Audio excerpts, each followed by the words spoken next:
Service had started. I was sitting about right over there because that matters. And she called me, and my first thought was, maybe she forgot something at home she's going to need later in the day.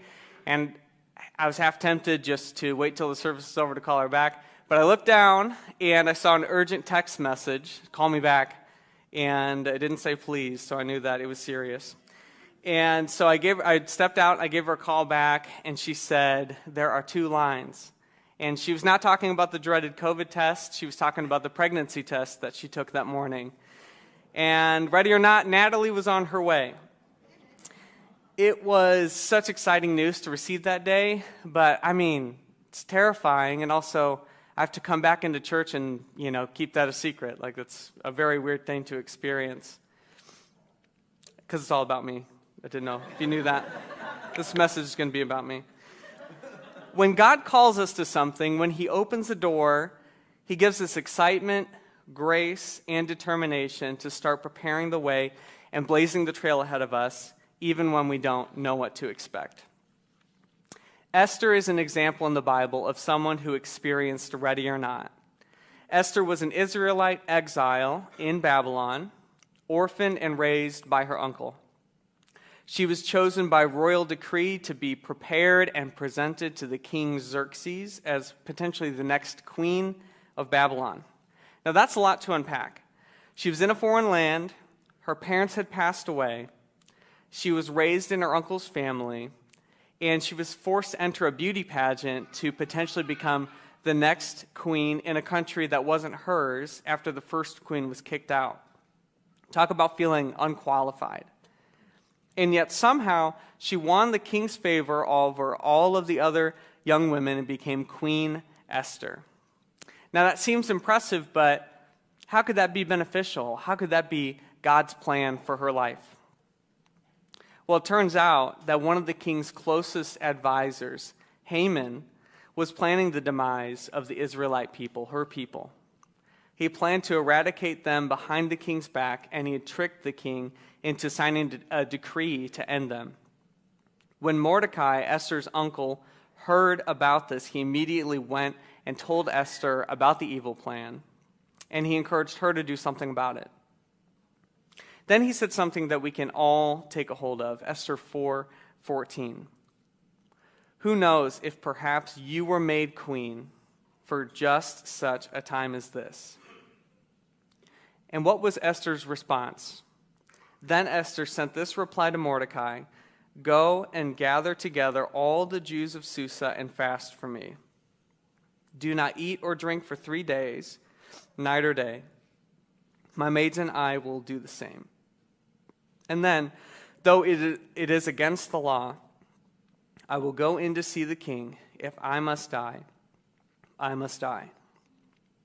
Esther had the faith that if she was doing God's will, she would be saved, and she put that to the test. Ready or not, and everybody say that with me, ready or not, beautiful. God caused the king to allow her into his presence with no penalty, and eventually Abel was able to share about this evil plan against her people, and the king reversed it, saving all of the Israelite people. Ready or not, God has been preparing you for such a time as this. He planned for you to be born where you were born into the family you were born, and in the generation you were born. I love phones, so I'm very grateful. Technology. Again, about me. None of it is a surprise to him, to God. He has uniquely created you and placed you to fulfill a purpose that only you can fulfill. You may not feel trained, qualified, experienced, or prepared, but God will make a way for you to accomplish everything that He has in store for you. Another ready or not story in the Bible comes from a young girl you might have heard of named Mary, a teenager, unmarried, when an angel appears to her. This angel tells her that she was going to give birth to Jesus, the Savior of the world, God in flesh, God with us. It was impossible from the start, not to mention the fears and the worries of mothering the King of the world, being responsible for such a weighty task. She hadn't had a child before, and she wasn't married. How on earth was she supposed to do it? Ready or not, and say that again with me, ready or not, this is what Mary said. Mary responded, I am the Lord's servant. May everything you've said about me come true. She didn't ask for this responsibility. In no way was she prepared to undertake such a heavy burden. But she knew that if it was God's plan, he would make a way. Ready or not, Mary chose to respond with a faith-filled prayer. And God made a way. He had provided Joseph for support, gifts and finances from the wise men at Jesus' birth, gold, frankincense, and myrrh. Talk about one heck of a baby shower. God even showed them where to go to keep Jesus safe as a child. Ready or not, as we answer the call, God provides along the way. My biggest inspiration in life when it comes to ready or not is my wife, Victoria. I know. Years ago, long before we had met, Victoria had plans for her life, and then she met me. No, she had plans for her life from an early age. She always loved animals, she rode horses, and she knew she wanted to pursue a career in taking care of animals. But when she was 18, she was in a bad situation, fresh out of a bad relationship. Then she received news that should have been exciting at the time, but it was only terrifying. There were 2 lines on the pregnancy test that she took that day. She didn't have anyone to call to be excited with, and at first it just seemed like the end of all future plans. Paralyzing, crippling. What are people going to say? What are they going to think? What am I going to do? She in no way felt prepared to take care of this life that was growing in her. But day by day, Victoria pressed in and pushed forward. She resolved to see the miracle that was growing inside of her. She knew that if God had a plan, he would be there to see it through. Little by little, she started seeing the light. She started taking some college classes, and then some more classes, and then a beautiful baby boy named Theo was born. And then COVID hit, so she had to take classes from home. And then she got her first associate degree. Then she met an amazing man, the love of her life, the father of her children, me. We got married, and she kept studying, and then she got her second degree. She started working full-time at the vet clinic. And then we had Natalie. And then finally she was able to take her national exam, and she passed becoming a credentialed veterinary technician. And I couldn't be prouder. Yeah. She is who she is today because ready or not, and say that with me, ready or not, she kept putting one foot in front of the other, and she had faith that God would work it all out. Genesis 50:20 says that what the enemy meant for evil, God uses for good. I'm going to read this version too. You intended to harm me, but God intended it for good, to accomplish what is now being done, the saving of many lives. When we shift our focus from complaining about how life has thrown some awful circumstances our way into praising God for the life that he's given us and giving him room to make something beautiful out of a bad situation, our faith comes alive and our situation starts turning around.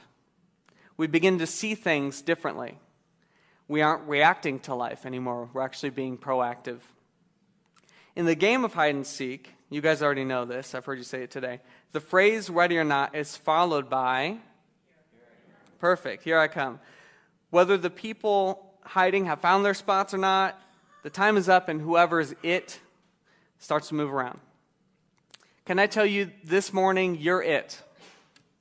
It's time to stop looking at life thinking, am I ready for this or not? And start telling your circumstances, ready or not, here I come. Whether you're ready for me or not, I have the God of Esther, the God of Mary on my side. I have the God of Joseph. I have the God of Abraham, of Isaac, of Jacob. I have the God of Victoria. I have the God of Neil and Amy. And I have God's Spirit living inside me. And ready or not, I have the kingdom inside of me. And I declare that God's will be done on earth as it is in heaven. I declare that my circumstances are a blessing. My job is a blessing. My schooling is a blessing. The things that the enemy is trying to use for evil, God's going to turn into a blessing. Having faith-filled prayers doesn't mean that we ignore reality or that we have to only be brave and not show any emotion. Sometimes we are filled with grief, and all we can do is cry. Psalm 56:8 says, "You keep track of my sorrows, all my sorrows. You have collected all my tears in your bottle. You have recorded each one in your book." God knows what you've been through.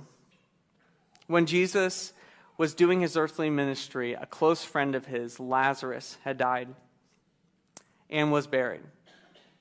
The first and only thing that Jesus could do when he went to visit the grave was cry. He was filled with sadness. He embraced the pain, the reality that something was lost. Something was broken. But what happened next changed everything. He said, "Lazarus," and let me add, "ready or not, come." And Lazarus came back from the dead. Sometimes we want to stay in the grief. It seems impossible to move forward, but every time Jesus makes a way. 2 Kings 20:5 says, "This is what the Lord, the God of your father David says. I have heard your prayer and seen your tears. I will heal you." The first set of miracles that breaks off the chains is Jesus saying, "I will heal you." When we believe that not only will we be healed later on down the road, but we actually start to become healed now, that's what changes everything. We can have faith that Jesus takes dead things and breathes life into them. Jesus has seen our tears. He has felt our pain, and now he's saying, "I am healing you." So let's fill our prayers with faith this morning. No matter what comes next, we have Jesus with us. In the fire, in the storm, in the quiet, in the grief, in the joy, and in the fear. God has appointed us for such a time as this. As his church, we get to lift each other up, encouraging one another that whether we're ready or not, God has us in the palm of his hands. It's time to start telling our situations that, ready or not, here we come. Will you stand with me? Maybe you're here this morning and life has just hit you really hard. You feel like something's been stolen from you. Maybe it's your future or an opportunity or a relationship. God wants you to know that he has seen everything and he's going to return everything that the locusts have stolen. Everything that you've lost will be returned with interest. It might not look how you're looking for it to look, but God will come through. Maybe recently you've gotten some news, and it's supposed to be good news, but it just terrifies you.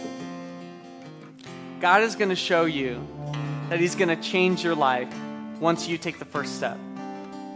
He's going to provide everything that you need along the way. You just need to take a step of faith and start moving towards it. And the biggest and most important step of faith, maybe you feel like God's calling you to him this morning. For the first time, maybe for the 1,000th time.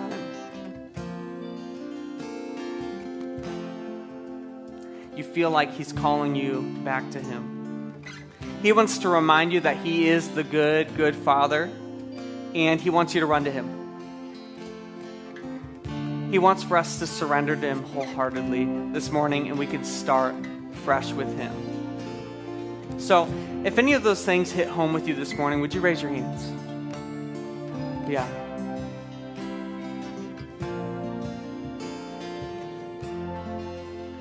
God, we just invite you right now to meet us in this place.